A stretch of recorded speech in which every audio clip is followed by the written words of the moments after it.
লা ইলাহা ইল্লাল্লাহ মুহাম্মাদুর রাসূলুল্লাহ। আল্লাহ আল্লাহ আল্লাহ রক্ষা করো, রক্ষা করো, আল্লাহ রক্ষা করো।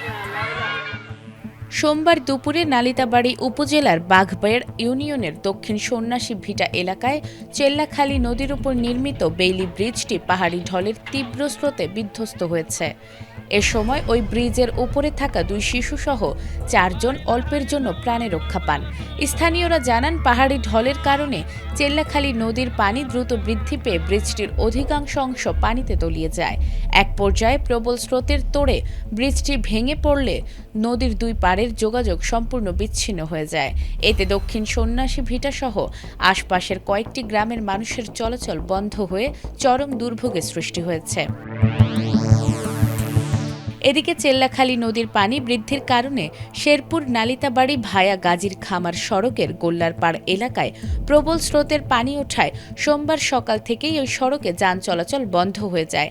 এছাড়া রানীগাঁও এলাকায় ভাঙনের কারণে গ্রামীণ সড়কের ব্যাপক ক্ষতি হয়েছে। অন্যদিকে সোমেশ্বরী নদীর পানির স্রোতে আয়নাপুর ও কারাগাঁও এলাকায় ভাঙন দেখা দিয়েছে। মহারশী নদীর পানি বেড়ে ঝিনাইগাতি উপজেলার রামেরকুড়া এলাকার পুরনো ভাঙন দিয়ে ঢলের পানি সদর বাজারে প্রবেশ করে। এতে বাজারের বিভিন্ন দোকানপাটে পানি ঢুকে ব্যবসায়ীরা দুর্ভোগে পড়েন। শেরপুর পানি উন্নয়ন বোর্ডের নির্বাহী প্রকৌশলী সুদীপ্ত চৌধুরী জানান, সোমবার সকাল 9টায় চেল্লাখালী নদীর পানি বিপদসীমার 324 সেন্টিমিটার ওপর দিয়ে প্রবাহিত হলেও সন্ধ্যা 6টায় বিপদসীমার 24 সেন্টিমিটার নিচ দিয়ে প্রবাহিত হচ্ছে।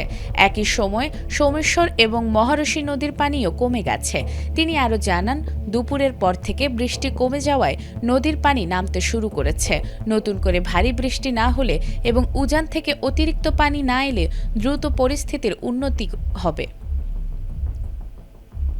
Desk report, ATN Bangla.